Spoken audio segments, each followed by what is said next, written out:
Susunod po na magtatanong ay si Congressman Jun Datol. Salamat po, Mr. Chair. Ang tanong ko po, dalawa lang. Una po, bago ko itanong yung bill ko sa kuryente, tatanong ko po muna. Alam ko po, kaya nyo itong sagutin. Kaya lang, ay gusto kong malinawan. Yung tungkol po sa 5% ng discount ng senior citizen. Alam niyo po, ang indigent senior citizen, 3,700,000. Meron pong discount ng senior citizen na 5% sa kuryente at tubig. Ito pong tungkol sa kuryente, sa Meralco. Alam ko, higit nakakaalam dito, sinabi sa akin ng isang kaibigan ko sa Meralco, si Miss Agnes. Ano po, paano po ba niyo binibigyan ng discount? Ang mga senior citizen at ilang kilowatts ang pinagbabasihan nyo bago nyo sila bigyan ng 5%. Kung maaari po, sagutin nyo lang po ito dahil nakikinig at nananood ang lahat ng senior citizen sa buong Pilipinas.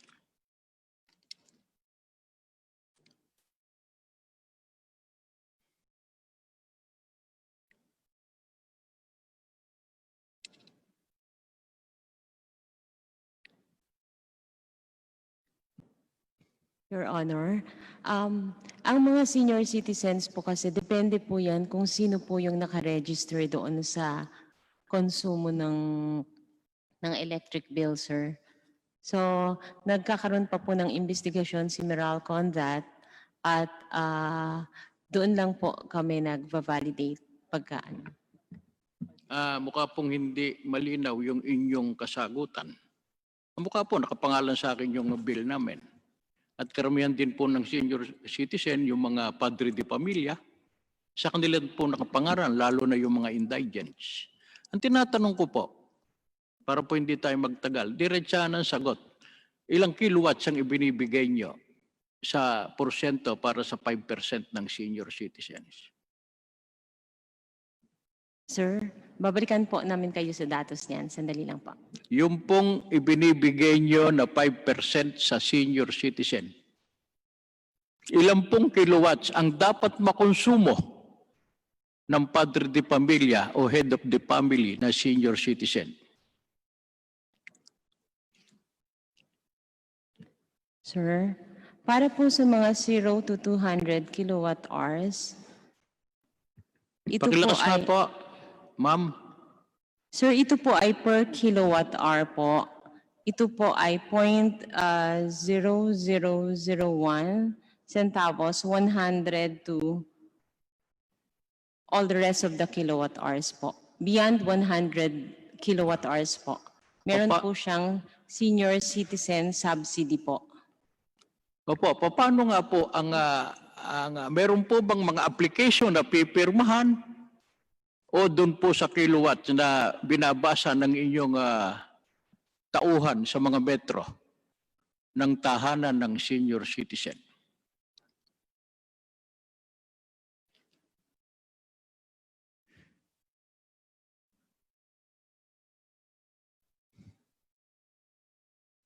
Mr. Chairman, we just would like to clarify. Ang tanong po natin, paano po siya makaka-avail po? Tama po. May application na process po tayo dyan, Mr. Chairman. At ang ano po natin, ang mga customers po natin na nais mag-avail po niyan, ang kailangan lamang po nilang gawin ay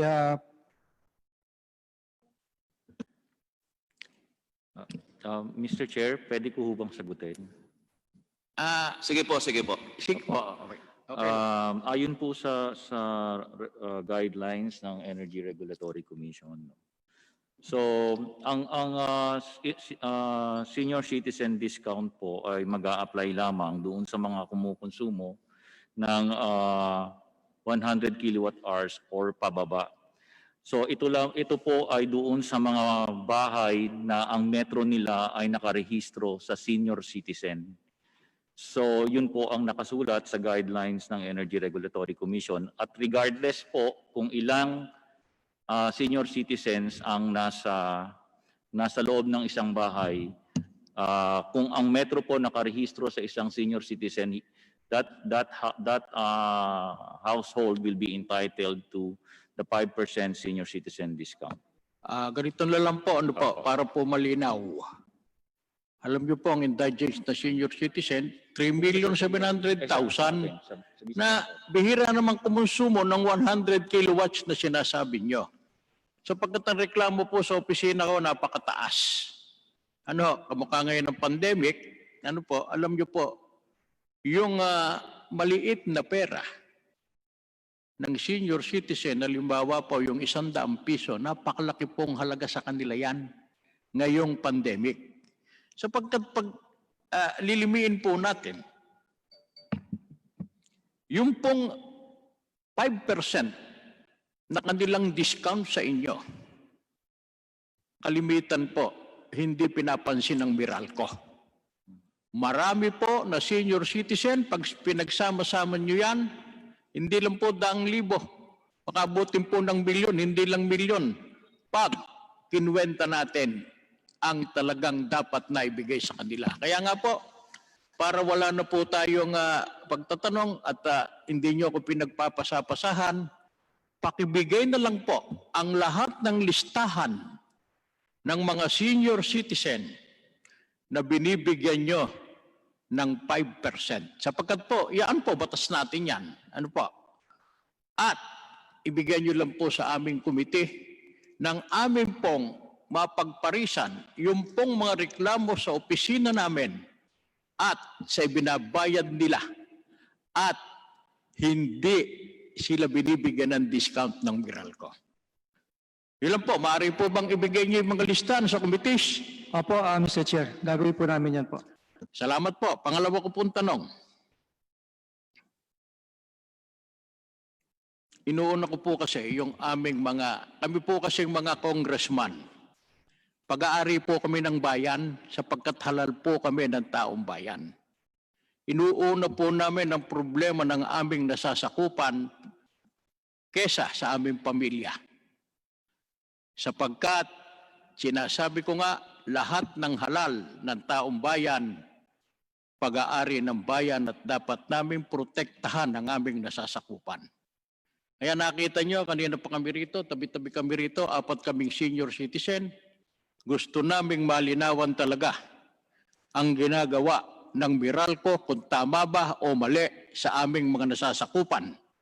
Sapagkat pag mali ang ginagawa ninyo, talaga namang dadaan kayo sa masusing investigasyon. Pero kung tama ang ginagawa ninyo, sasaluduhan namin kayo at pupurihin. Kagaya nga ng sinabi kanina ng aming mahal na speaker,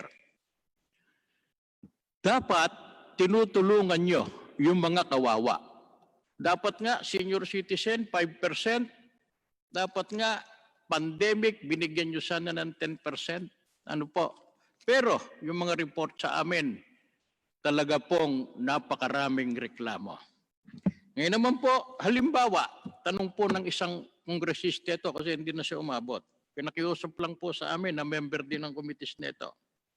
Halimbawa daw, nagbayad siya ng 150,000. Pagkatapos, yung bang pagre-refund din nyo yan ay kasama rin ang interest. Patanong lang po ito. Ano po? Kung halimbawa, nakita nyo na dapat i-refund dahil pinakinabangan nyo nga naman yung ibinayad niya, may interest po bang kasama yon? Yun po isang tanong ng aking kasamaang kongresista.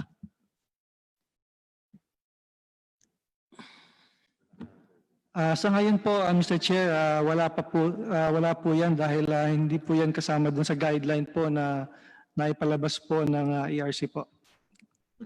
Okay? Ito po naman ay katanungan ko bilang nakapangalan sa akin yung pumbiling ng Meralco. Alam niyo po kami mga kongresista, karaniwan tao lang din. Hindi naman din malalaki ang aming sweldo at allowance dito sa Kongreso. Pag kami sumweldo, binubukod-bukod na po namin yan. Kamukha po na nangyari sa akin. Ito po, nakapangalan sa akin ito. Lagi pong ang ibinabayad ko, 9,330. Pinakamakilino po, pag tag-araw, 10,519.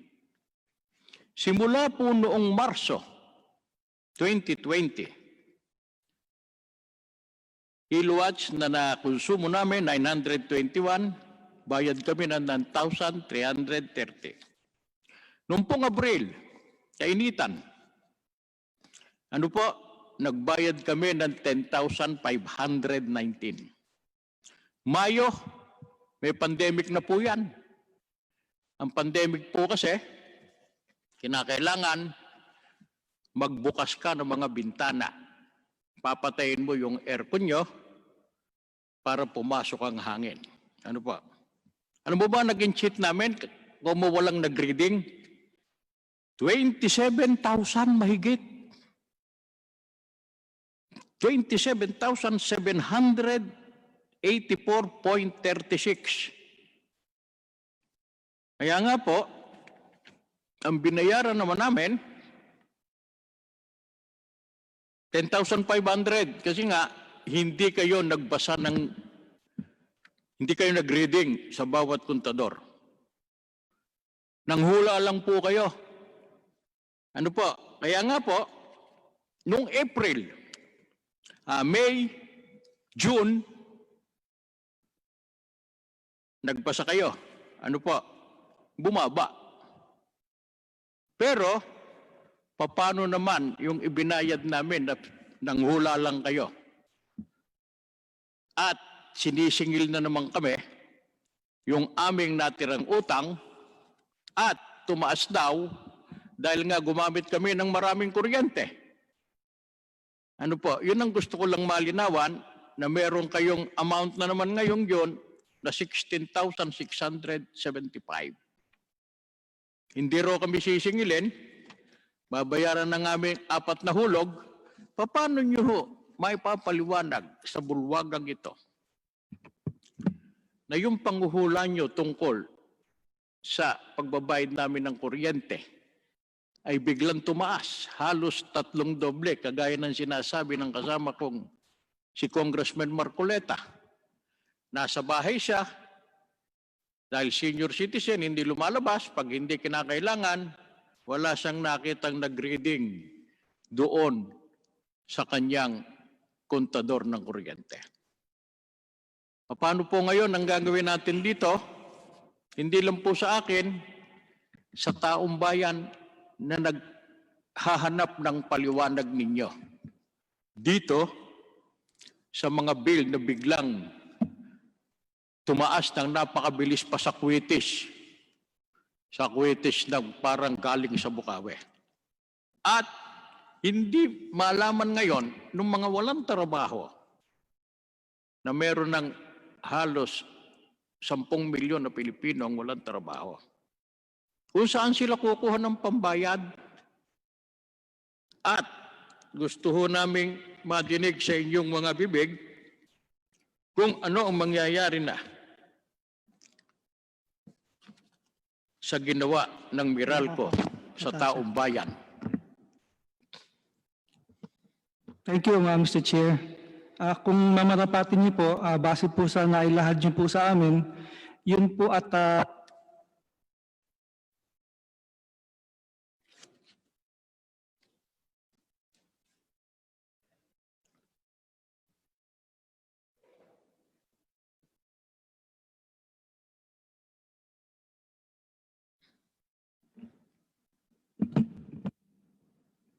Mr. Chairman, marami pong salamat.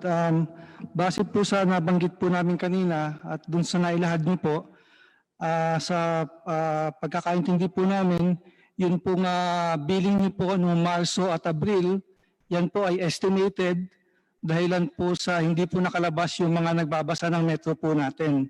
Kaya nga po, pag tinignan niyo yung billing po ninyo sa nailahad niyo sa amin, 9,000 at saka 10,000 po yata ang nabanggit ninyo. Naayon naman po yan sa average po ninyo, no? Dahil in-average po namin yan base sa last 3 months consumption. Ngayon po, alam naman po natin noong Marso at Abril, medyo mainit po ang panahon at nag-ECQ nga po, kaya karamihan po sa atin ay nanatili sa ating mga tahanan at gumamit po ng, nagdagdag po ng konsumo ng kuryente. Ngayon po, nung pagdating po ng Mayo, yung bill niyo po nung Mayo dyan, nabanggit niyo po mga 22,000 po ang bill niyo nung Mayo. O 27 po ba o 22, Mr. Chairman? 27,000 po. 27,000 po. 708. Opo, yan po yung reading na ginawa na po natin nung Mayo, no? At yung reading po na yan po ay kumocover po yan ng 3 buwang konsumo po, no? Kasi po yung reading po na huling binasa po natin, ito po ay ginawa nung Pebrero. Nung Mayo po nag-reading tayo, kaya pag sinuma total po natin, yung 27,000, 28,000 po, kasama yung naibayad yung 19,000, magto-total po yan ng mga 47,000 po, no? Pag dinivide natin by 3, yung 3 buwan po na kinocover niyan, lalabas po ang average po niyan, mga nasa mga almost 16,000 po na konsumo, Mr. Chairman. At kung ikukumpara po natin sa konsumo niyo po nung previous months po, nung nakaraan, makikita po natin na talaga naman pong tumaas ng mga nasa mga 40 to 50% po. Yan po yung explanation po dun sa billing po ninyo base po sa nailahad nyo sa amin. Yun naman pong June bill na natanggap niyo po, yan po ay actual reading na naman po na ginawa ng mga meter reader po natin nung June po, no? Kaya ang comparison po niyan, pag tinignan niyo po, yung previous bill meter reading po nung Mayo, ibabawas niyo po sa meter reading ng Hunyo, yan po yung sinasabi niyo na billing naman ng 16,000 pesos po. Kaya kung titingnan po natin yung kabuuan po na average consumption po ng ECQ period between March to May and June, medyo nagkakalapit-lapit naman po sila, Mr. Chairman. Patunay po ito na dahilan po na nasa tahanan po tayo ng mga panahon na yon, kaya po nagkaroon ng increase po ng konsumo. Yung mga customer naman po natin na nasa ganyang sitwasyon po, nabanggit po namin kanina, binigyan naman po natin ng pagkakataon na ang babayaran lang po nila ay 1/4 lang po, no, 25%, sa kadahilanan po ng 4 na buwan na installment payment po, Mr. Chairman. So yun lang po ang aming paliwanag po, Mr. Chair. Yung paliwanag niyo po kasi, dito lang sa pandemic kaya tumaas. Ayun po, lahat po ng billing ko, ano po, lagi lang naglalaro sa 9,000, pinakamataas na 10,000. Ano po, ilang taon na po yan? Since, siguro mga 2004 pa. Dito lang talaga para nga makikita nyo yung drop. Ano po, yung pong mga comparison. Yun lang po talagang hindi nyo binasa. Kaya po tumaas. Kaya nga, ako naman, talagang ayoko munang bayaran hanggat walang clearance. Pero siyempre, yung pong mga ang ating may bahay, talaga pong kahit paano ayon niyang mapagutan tayo ng kuryente. Ngayon, yung paliwanag nyo na yan, sana naunawaan ng nakakapanood sa atin sa buong Pilipinas, lalo na po yung sektor ko. Alam nyo naman po yung mga senior. At ito po, yun lang po ang talagang iniling ko, Mr. Chair. Bigay lang po na sana lang yung listahan na nag-a-avail ng 5% para makumpara namin sa buong nasasakupan nyo, sa buong Pilipinas, yung pong binabayaran ng mga senior citizen at hindi po talaga nagkakaroon ng katuparan yung iba na nabibigyan ng 5%. Ayun lang po, kagalang-galang na Chair, at sana sa susunod na pagharap, maibigay nyo na sa amin yung inihingi kong mga listahan para naman sa 10% na populasyon ng buong Pilipinas ang nakatatanda ng ating bansa. Salamat po, Mr. Chair. Opo, Mr. Chairman, thank you po. Gagawin po namin yan at makakaasa po kayo na makikipagtulungan po kami sa inyo para ho masiguro natin na lahat po ng seniors na entitled po dyan mako-cover po. Salamat po. Maraming salamat po at interesado rin po ang committee chairman at lahat ng membro ng committee ito sa usapin ng senior citizen sapagkat sa aming lalawigan sa Bulacan ay napakarami ring senior citizen na ating binabantayan at sa buong bansang Pilipinas talagang pedestal po ng ating bansa. Sabi nga ni Speaker Cayetano, dapat lubos nating mahalin ang ating mga senior citizen. Iyan rin po sana ang pinapakita at ipakita ng Meralco sa ating mga senior citizen. Maraming salamat, Congressman June Datul. The next to interpellate is Congresswoman Bernadette Herrera D. Congresswoman BH.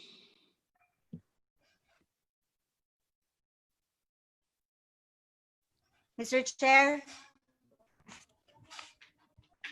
Mr. Chair. Yes, maaari na po kayong magtanong, Congresswoman BH. Maraming salamat, Mr. Chair. Because sabi nga for the interest of time, so I'll just ask one question lang and then siguro I'll reserve na lang my questions again for another hearing with regards to my other concerns. One of my concerns lang, Mr. Chair, because in this is not just this did not just happen, but also to others. When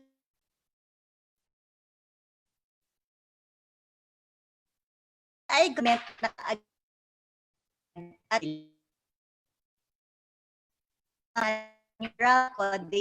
Congresswoman and BH, hindi the po actual natin billing dito. before they would send. Yung inyong linya, Congresswoman BH, at papayagan na lang po nating magtanong ng kauna-unahan si Congresswoman BH sa susunod natin na hearing na i-announce po natin.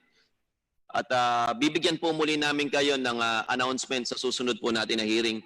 Sa atin pong mga kasama ngayong araw na ito, sa ating mga invited guests mula sa ERC, DOE, sa Meralco, sa mga committee members po na umattend ng hearing natin na personal at via Zoom, kami po ay lubos na nagpapasalamat sa inyo.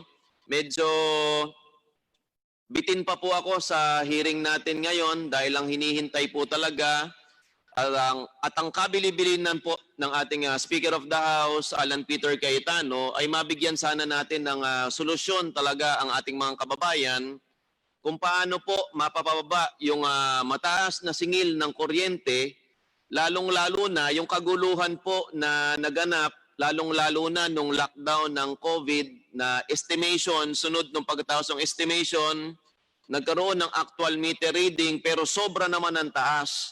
Dito po sa Facebook page po ng inyong Kong Kuya Jose Antonio R.C. Alvarado, meron pang mga nagsasabi na nakasarado yung computer shop pero siningil pa rin ng 11,000. Yung iba nakasarado yung karinderya, sinisingil pa rin ng 4,500.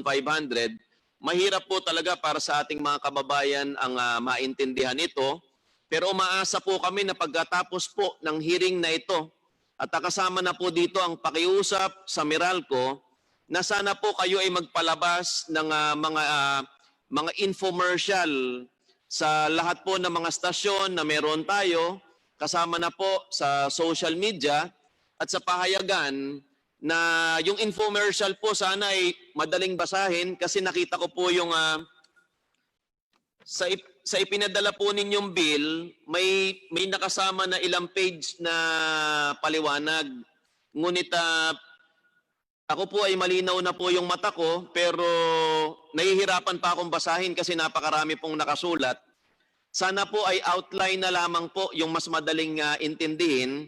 At kung po magkakaroon kayo ng mga infomercial o kaya mga paliwanag po sa TV, ay mas ma-appreciate po ito sigurado ng ating mga kababayan, lalong-lalo na ng mga kagaya po ng chairman ng committee ito. Hindi ko rin po maipaliwanag talaga kung ano po yung nangyari kasi. Opo. At ganoon rin po sigurado ang pakiramdam ng ating mga kababayan na naguguluhan kung bakit ba sobrang tumaas ang singil sa kuryente. At isususpend po muna natin yung hearing natin sa talakayang ito. Ngunit upon suspension po, ay maghihintay po kami at magmamanman kami kung ano na ang ginawa ng ERC, ng DOE at ng Meralco. Patuloy po magbabantay ang inyong sumbungan ng bayan. Kasama ko nga po yung mga Power Rangers, magbabantay po ng dire-diretso yan. At hindi po tayo titigil hanggat hindi po nagkakaroon ng mabuting kasagutan na talaga namang hinihingi ng ating sambayanan. Maraming salamat sa inyong lahat. Hearing is now suspended.